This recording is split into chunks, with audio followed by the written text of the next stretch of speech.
우리 사도행전 1장 3절부터 8절까지의 말씀을 읽겠습니다. 그가 고난받으신 후에 또한 그들에게 확실한 많은 증거로 친히 살아계심을 나타내사 40일 동안 그들에게 보이시며 하나님 나라의 일을 말씀하시니라. 사도와 함께 모이사 그들에게 분부하여 이르시되 예루살렘을 떠나지 말고 내게서 들은 바 아버지께서 약속하신 것을 기다리라. 요한은 물로 세례를 베풀었으나 너희는 몇 날이 못되어 성령으로 세례를 받으리라 하셨느니라.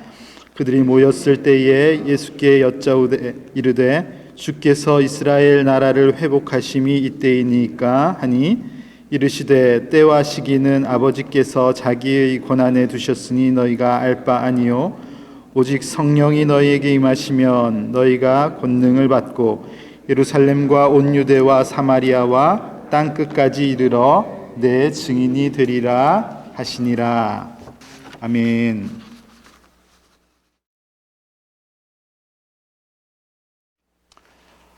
오늘부터 기다리는 사람들이라는 주제로 5번의 말씀을 전하려고 합니다.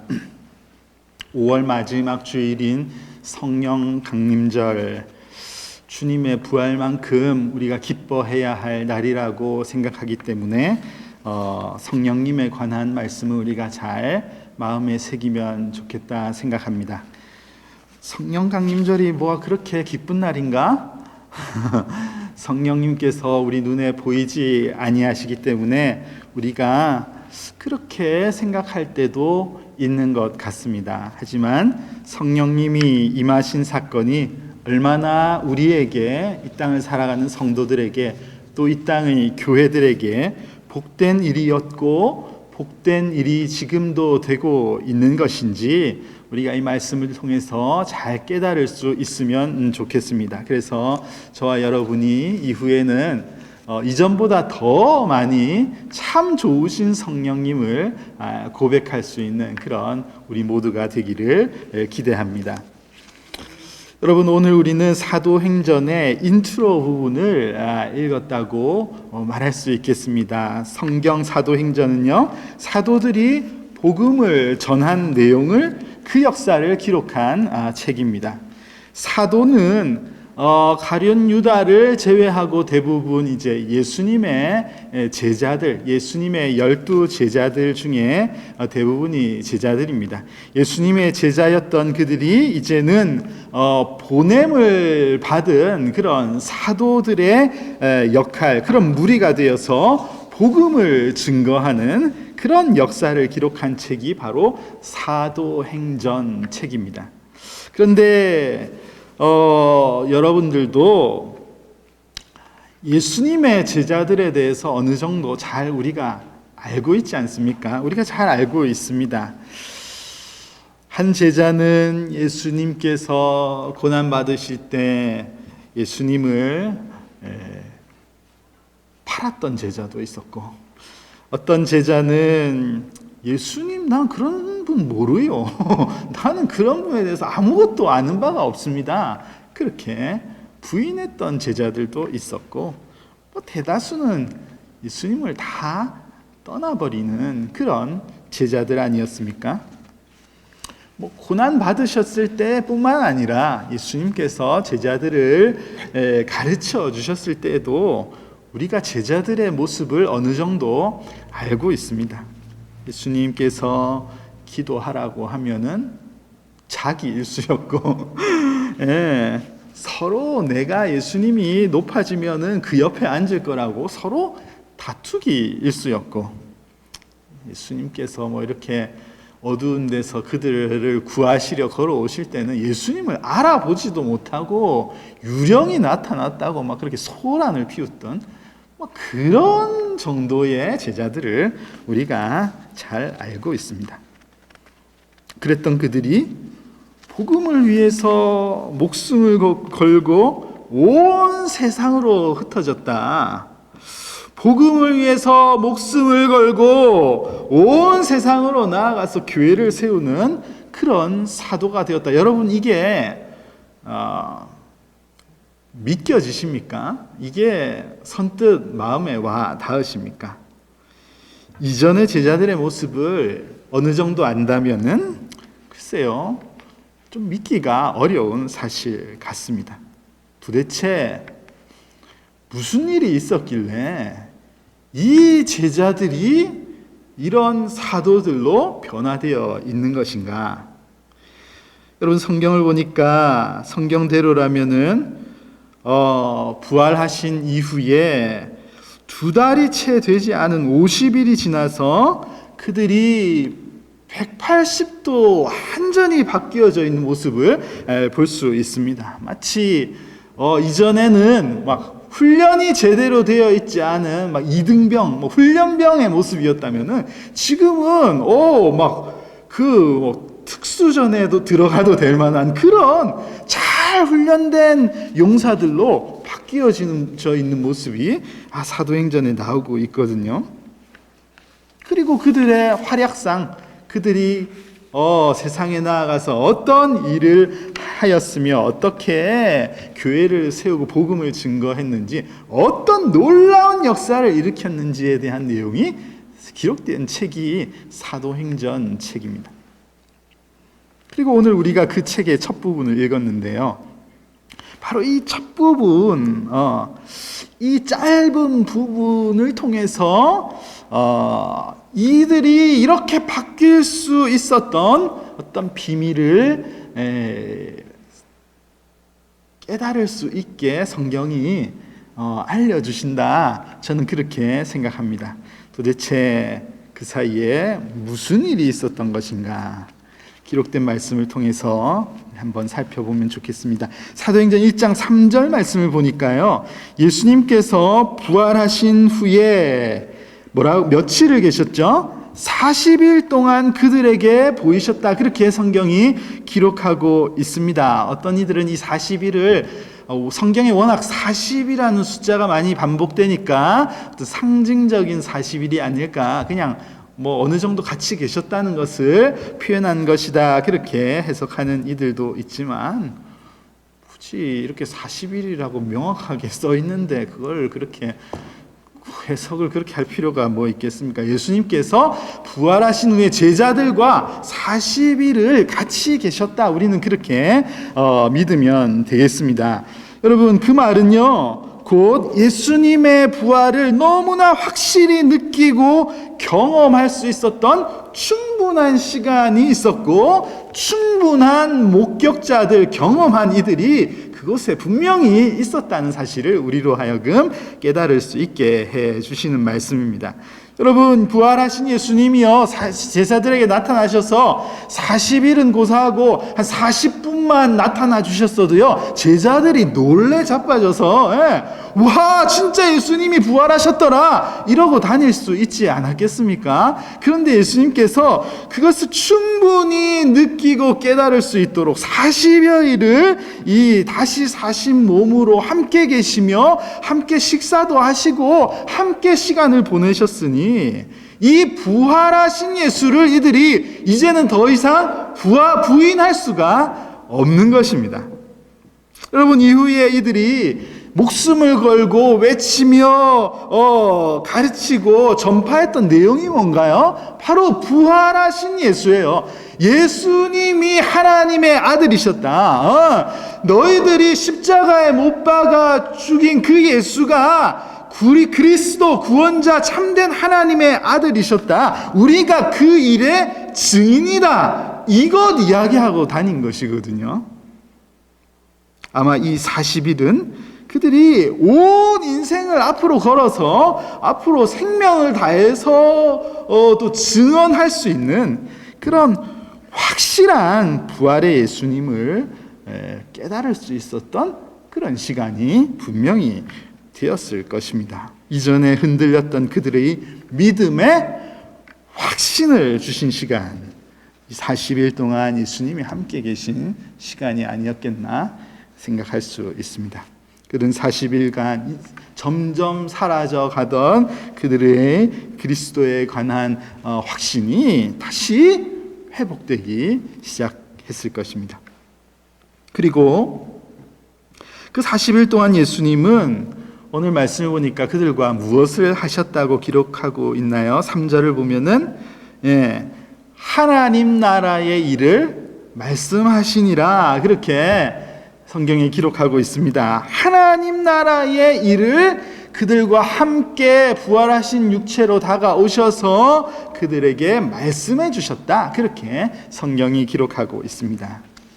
여러분, 우리 예수님 얼마 전만 해도 극심한 그 고통, 인간에게 가장 극심한 고통을 주는 그 십자가의 고난을 다 당하신 분이 우리 예수님이셨습니다. 예수님이시죠. 그만큼 큰 고통을 당하셨으면은, 그리고 이제 부활하심으로써 그분이 참된 하나님이심을 보여주셨다면은 충분히 하실 일을 다 하신 건 아니십니까?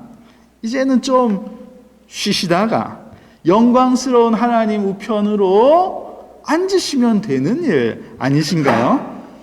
그동안 세상에 계시는 동안 천대받고 대우받지 못하셨는데, 이 시간을 이용하셔서 그냥 그동안 예수님 핍박했던 이들에게 나타나셔서 정말 하나님의 살아나심을 보여주시고, 그들의 잘못한 것에 대해서 사죄도 좀 받으시고 좀 대우도 좀 받으시고, 그렇게 하셔도 되지 않았겠습니까? 그런데 우리 예수님은 40일 동안 그런 시간을 보내지 않으셨습니다. 성경을 보니까 하나님 나라의 일을 말씀하셨다. 제자들에게 하나님 나라의 일을 말씀하시느라고 시간을 보내셨습니다. 그냥 부활하신 몸으로 제자들과 함께 계신 것만으로도 충분했을 것 같은데 예수님이 가만히 계시지 않으셨어요. 3년 동안 공생의 사역을 하시면서 가르쳐 주셨고 설명해 주셨던 그 하나님 나라의 일을 다시 가르치기 시작하셨던 것을 우리는 볼 수 있습니다. 하나님 나라의 총정리 시간, 이렇게 볼 수 있겠죠. 하나님 나라에 대한 총정리 시간을 가졌던 것 같아요. 여러분, 총정리는 굉장히 중요합니다. 특별히 평소에 좀 불성실한 학생들에게 이 총정리 시간이야말로 아주 꼭 빼먹으면 안 되는, 핵심이 다 쏙쏙 들어있는 그런 시간 아니겠습니까? 아마 우리 예수님께서 이 40일 동안 말씀하신 이 하나님 나라의 가르침, 하나님 나라의 일에 관한 것은 굉장히 중요한 하나님 나라의 비밀을 알려주시는 그런 가르침이 아니었을까, 우리는 그렇게 볼 수 있습니다. 성경은 아주 간략하게 40일 동안 그들에게 보이시며 하나님 나라의 일을 말씀하시니라, 그렇게 표현하고 있지만 이 40일간의 가르침은 어마어마한 비밀을 드러내시는 시간이었을 것이라고 생각합니다. 하나님의 나라가 그들의 조상들에게 어떻게 알려졌으며, 하나님의 나라가 예수님 당신께서 이 땅에 오심으로써 어떻게 증거되고 있었는지 그 비밀을 하나하나 알려주셨을 것이고, 이후에 하나님의 나라가 온 세상에 어떻게 전파되게 될 것인지 그 그림을 환하게 보여주시는 아주 기가 막힌 그런 교육의 시간이 되었을 것입니다. 그러니 그 40일 동안의 이 하나님의 나라의 일을 말씀하시는 그 시간이 어땠을 것인가가 좀 상상이 됩니다. 이전 같으면은 이 제자들, 이 잠을 좋아하는 제자들이 졸고 따분해하고 그랬을지 모르겠지만은, 이 예수님께서 부활하신 육체로 오셔서 이 총정리 시간을 가지시는데 어떻게 그렇게 할 수 있었겠습니까? 제자들이요, 눈이 반짝반짝 했을 것 같아요. 졸지도 않고 좀 더 해주십시오, 조금 더 얘기해 주십시오. 아마도 막 신이 나서 하나님 나라의 일에 대해서 듣고 싶어 했을 것 같습니다. 여러분, 사도행전에 놀라운 기록된 역사가 괜히 아무 이유 없이 갑자기 일어난 것이 아니라는 말입니다.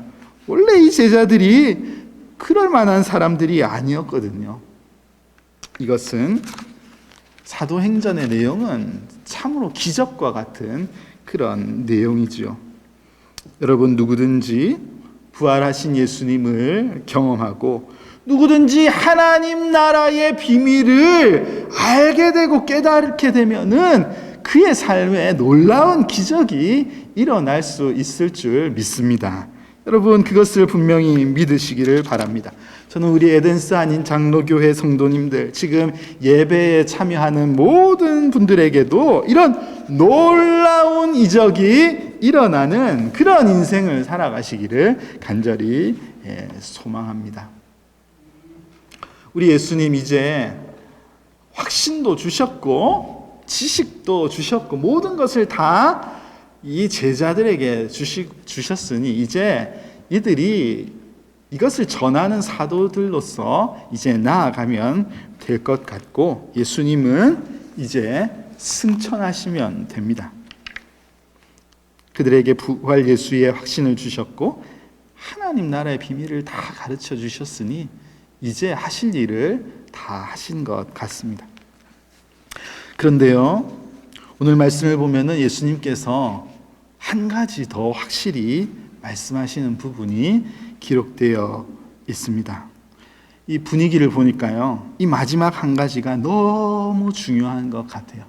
너무 중요한 것. 그래서 사도들을 다 불러 모으신 다음에 이 중요한 말씀을 하시는 내용이 4절에 기록되어 있는데, 우리 4절 말씀만 함께 다시 한번 읽어보겠습니다. 시작. 사도와 함께 모이사 그들에게 분부하여 이르시되 예루살렘을 떠나지 말고 내게서 들은 바 아버지께서 약속하신 것을 기다리라. 예수님께서 사도들을 다 이렇게 함께 모이게 하신 다음에 이 말씀을 하신 거예요. 여러분, 제자들은요 이미 놀라운 이제 역사를 일으킬 각오가 어느 정도 되어 있었을 것입니다. 그들은 부활하신 예수님과 정말 몸을 맞대면서 느끼면서 40일을 함께 있었으니까 부활하신 예수님을 이제 부인할 염려가 전혀 없었을 것입니다. 나가서 막 얘기하고 싶었을 거예요. 이전에는 무력이 겁이 났을지 모르겠지만 이제는 그런 게 하나도 무섭지 않았을 것입니다. 하나님의 나라가 이야기를 들어보니까, 예수님의 가르침을 들어보니까 하나님의 나라는 그냥 이곳에만 임하는 것이 아니라 온 세상으로 퍼져 나아갈 것을 분명히 가르쳐 주시는 것을 들었으니까, 와, 하나님 나라의 확장을 위해서 내가 이대로 있어서는 안 되겠구나. 예루살렘을 떠나서 온 유대와 사마리아와 땅끝까지 내가 나아갈 준비가 되어 있으니 와, 빨리 나가자. 이들의 열정이 크게 달해 있었을지 모릅니다. 그런데 예수님께서 다 불러 모으시더니 한 가지 더 중요한 것을 말씀하시는데, 아버지께서 약속하신 것을 기다려야 해. 이 말씀을 하시는 거예요. 여러분, 이 말씀에 대해서 사도행전을 기록한 누가는 누가복음 제일 마지막 부분에도 이 말씀을 언급하고 있습니다. 볼지어다 내가 아버지께서 약속하신 것을 너희에게 보내리니 너희는 위로부터 능력을 입혀질 때까지 이 성에 머물라 하시니라. 분명히 약속하신 성령님께서 임하실 것이니 약속하신 아버지의 약속을 기다려야지 돼. 이것을 누가복음에서도 굉장히 중요하게 기록해 놓았습니다. 그러고 보니까 사도 요한이 기록한 요한복음에서도요, 곳곳에 이 약속하신 성령님을 기다려야 한다는 말씀을 예수님께서 고난받으시기 전에 계속하셨던 것을 요한도 여러 곳에 기록해 두었습니다. 14장 26절 말씀만 보아도 보혜사 곧 아버지께서 내 이름으로 보내실 성령, 그가 너희에게 모든 것을 가르치고 내가 너희에게 말한 모든 것을 생각나게 하리라. 내가 너희에게 알려준 하나님의 나라에 대한 그림들, 그것을 다 기억하게 하시고 실천할 수 있도록 다 깨닫게 해 주실 그 성령님이 임하실 것이다. 그것을 사도 요한도 기록해 놓았습니다.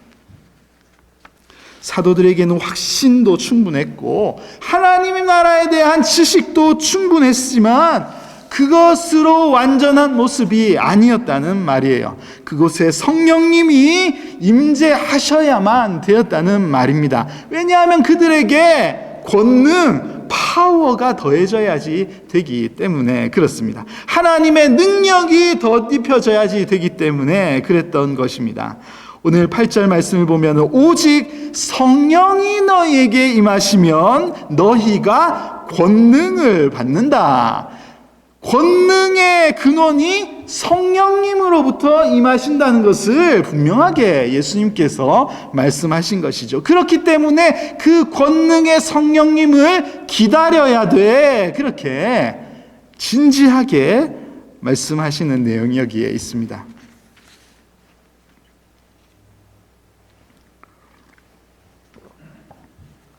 여러분, 인간이 살아가면서 신뢰할 수 있는 것 두 가지를 표현한다면요, 확신과 지식이라고 말할 수 있겠습니다. 확신과 지식, 확신 또는 지식이 우리에게 들어올 때 우리는 어떤 행동을 하게 된다는 말입니다.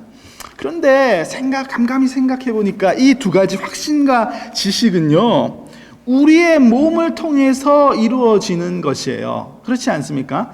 우리의 몸, 우리의 기관, 눈으로 본 것을 통해서 우리는 확신을 가지거나 지식을 얻습니다. 귀로 들은 것을 통해서 혹은 냄새를 맡는 것을 통해서 어떤 우리 몸의 기관을 통해서 우리는 확신과 지식을 가지게 되고 이것이 우리 뇌에 전달되면서 이것을 하면 되는구나 혹은 하지 말아야 되는구나 이것을 결정하게 되는 것이죠. 우리는 그렇게 살아가고 있습니다. 그런데 과연 그것을 얼마나 우리가 신뢰할 수 있는가 그런 생각을 해볼 수 있습니다. 여러분 어떻게 생각하십니까?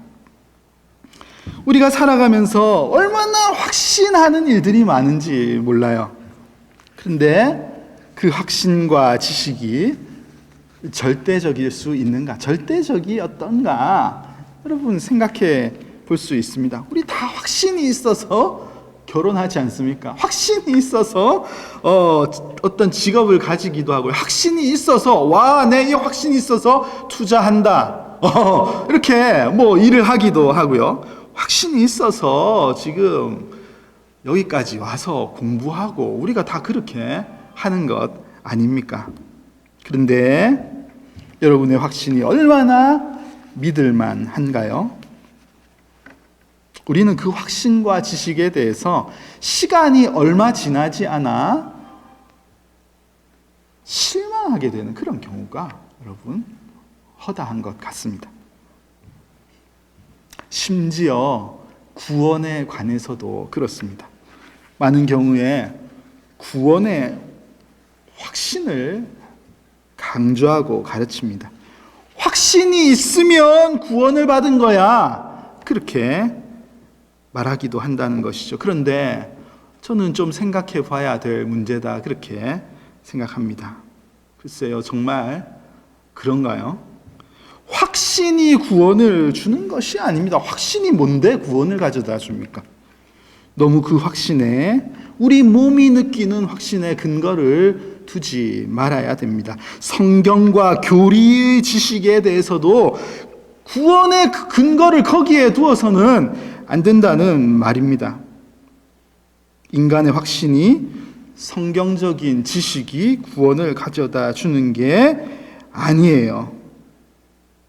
구원은 성령의 역사를 통해서 우리에게 주어지는 것입니다. 이 놀라운 신비로운 구원의 은혜가 우리에게 주어지는 것은 내 몸이 확신하기 때문에 주어지는 것이 아니고 내가 열심히 들었기 때문에 주어지는 것이 아니라 성령님의 역사하심을 통해서 우리에게 주어진다는 것을 분명히 믿으시기를 바랍니다. 그렇기 때문에 구원받은 이도 가끔씩 우리는 확신이 흔들릴 때도 있습니다. 우리의 믿음이 흔들리는 경우가 왜 없습니까? 있지 않습니까? 그러나 성령의 역사를 통해서 주어진 그 구원의 은혜는 결코 취소될 수 없는 것이지요. 그래서 아버지께서 약속하신 것을 기다려야 돼, 그 말씀을 하시면서 곧바로 5절 말씀을 보면요, 예수님께서 성령 세례와 물 세례에 관해서 말씀하시는 부분이 여기에 나옵니다. 물 세례가 죄 씻음을 주는 게 아니거든요. 물 세례는 상징적인 것이고 의식적인 것에 불과합니다. 실체와 내용은 성령 세례, 성령님이 우리에게 임하시는가, 여기에 결정적인 구원의 근거가 있다는 것을 예수님께서도 여기에 말씀하고 계신 것이죠. 정말 생명을 살리고 영혼을 살리는 역사는 성령 하나님께서 우리에게 주시는 것이다. 여러분, 그것을 믿으시기를 바랍니다. 때문에 성령님은 오셔도 되고 안 오셔도 되는 분이 아니시라는 거예요. 성령님은 계셔도 되고 안 계셔도 되는 분이 아니라 반드시 우리 가운데 계셔야지 되는 분이십니다. 제자들에게 지금 확신도 있고 하나님 나라에 대한 지식도 충만한지 모르겠지만 그들에게 권능으로 임하시는 성령님이 계시지 않으시면은 이들이 아무것도 할 수가 없는 것입니다. 그래서 예수님은 사도들을 모은 다음에 진지하게 성령님을 기다려야 된다. 성령님을 기다려야지 된다. 이것을 말씀하시는 것입니다. 여러분, 우리 에덴스 한인 장로교회가 참 이쁜 곳에 세워져 있고, 그렇죠? 좋은 공간도 많고, 너무 제가 보기에는 나무랄 것 없이 너무 좋습니다. 이곳에는 주기적으로 한국에서 봄, 가을마다 드나드시는 분들이 계세요. 그렇지 않습니까? 다들 오시어서 또 정착하시고 또 예배의 자리에 나오셔서 또 짧은 기간이든 긴 기간이든 교회에 또 헌신하시는 분들이 또 오시니 얼마나 기쁜지 모릅니다. 이런저런 우리 교회 환경을 보면서 이 교회는 괜찮을 만한 교회다. 이 교회는 괜찮을 만한 교회다. 게다가 얼마 전에 비교적 젊은 목사가 와서 홈런은 아니더라도 한 2루타 정도 치는 설교를 하는 것 같으니까 교회의 앞날이 그렇게 절망적이지 않다. 교회가 앞으로 더 잘 될 거다. 여러분, 이렇게 눈에 보이고 우리에게 들리는 것으로 확신하지 말자는 말입니다. 이런 것을 통해서 확신하는 것은 굉장히 오늘 말씀을 통해서 볼 때 어리석은 것이고 주님께서 원하시는 것이 아니라는 말이에요. 여러분, 삶에 관해서도 그렇습니다. 확신하는 일에 성령님의 은혜가 임하시기를 우리가 기다려야지 되는 것이지, 어떤 보이는 현상을 가지고 다 됐어, 다 잘 될 거야, 그렇게 생각하는 것은 너무 어리석은 일이라는 말입니다. 성령님의 권능이 이 교회와 함께하지 아니하시면, 우리 가정과 함께하지 아니하시면, 여러분의 자녀들과 함께하지 아니하시면은 우리는 아무것도 할 수 없는 그런 존재들임을 우리가 기억해야지 되겠습니다. 여러분, 그러니 확신을 가지시려면은요, 이 사실에 대해서 성령님이 반드시 임하셔야지 우리가 능력이 임하고 모든 것이 가능하구나, 여기에 대해서 우리가 확신을 가져야지 되겠습니다. 여러분, 마지막으로 저는 이 귀한 성령님을 우리들에게, 우리 이 연약한 인생들에게 약속해 주셨다는 이 말씀이 참 우리가 마음에 담아야 할 부분이다 생각합니다. 이 귀하신 성령님이 하나님의 약속하신 것이다. 이 성령님을 왜 우리에게 약속해 주셨을까? 여러분, 약속이라는 것은요, 서로 믿지 못할 사이에 하는 것이 그런 게 약속 아닙니까? 인간들 사이에는 약속이 분명히 필요하거든요. 요새 아이들이 학교 안 가잖아요. 집에 계속 있으니까 애들이 자꾸 뭐 해달라 그래서 제가 2주 전에 스프링 브레이크 있었으니까 애들한테, 야, 내가 걱정하지 마. 이 스프링 브레이크 되면은 아빠가 뒷마당에 텐트를 치고 캠핑을 하겠다. 약속을 했거든요. 지금까지 못 지켜서 지금 우리 아이들은 아빠 그 약속 어떻게 된 거야? 계속해서 텐트를 칠 때까지는 믿지 못할 것 같습니다. 여러분, 우리는 약속을 잘 지키지도 못하고 그렇기 때문에 약속을 달라고 요청하기도 하고 그러지 않습니까? 약속이라는 표현, 말은 참 아름다운 것 같아 보이지만 굉장히 생각해 보면 슬픈 것 아닐까 그런 생각이 듭니다. 약속을 해야만 믿고 약속을 하고도 또 믿지 못하는 우리 인생을 보면은 더더욱 그렇습니다. 그런데 왜 하나님께서 인생들에게 약속을 하셨는가 생각해 보면요, 그렇게 하실 필요가 없으신데 하나님은 신실하시고 거짓이 없으신 분이시기 때문에 그냥 하나님은 하실 일을 그냥 하시면 되거든요. 그런데 우리에게 약속을 들려주신 거예요. 사라에게도 약속을 들려주시지 않았습니까?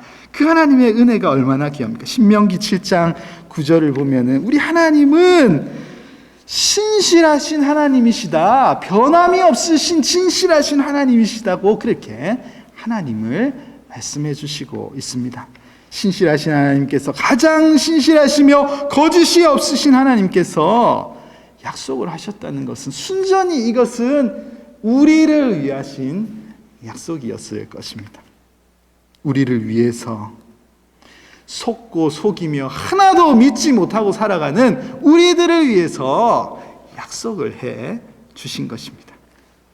사람이 무엇이건데, 인간이 무엇이길래 도대체 하나님은 독생자 예수를 세상에 보내시겠다, 구원자를 보내시겠다 약속하시더니 그 약속을 실천해 보이시지 않으셨습니까? 도대체 인간이 무엇이길래 성령님을 또 보내시겠다고 약속을 하시고 그 약속을 지키시는 그 하나님을 우리는 볼 수 있습니다. 마태복음 28장 20절에서 내가 세상 끝날까지 너희와 항상 함께 계시겠다고 그렇게 약속하신 우리 주님, 그 약속하신 대로 성령 하나님은 지금 모든 교회와 모든 성도들과 함께하고 계심을 우리는 믿습니다.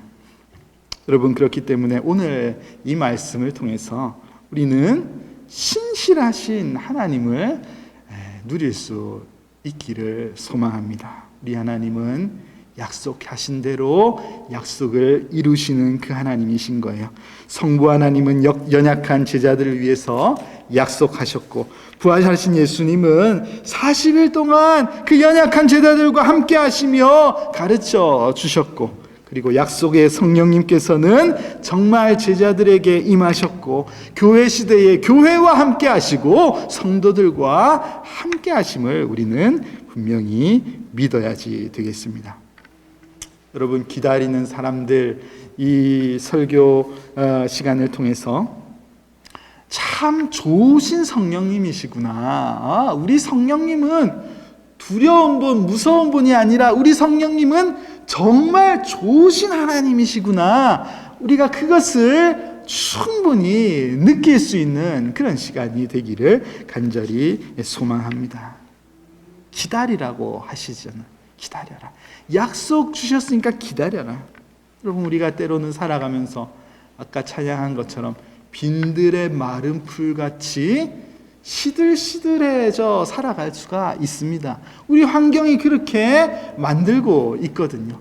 한때는 확신에 차서 우리가 열심히 살아가다가도 때로는 시들어 있는 풀과 같이 그렇게 살아갈 때가 있지만, 그럼에도 불구하고 주님의 약속한 성령을 기다리는 자들, 약속한 성령을 기다려라, 너희들의 몫은 기다리면 되는 거야, 그렇게 말씀하신 그 약속을 우리가 붙들고 신실하신 하나님, 분명히 진실하셔서 우리에게 임하실 하나님, 성령님은 분명히 계시니 우리는 그 약속을 붙들고 우리에게 임재하시고 우리와 함께 하실 그 좋으신 성령님을 기다리며 소망하며 살아가는 우리가 되어야지 되겠습니다.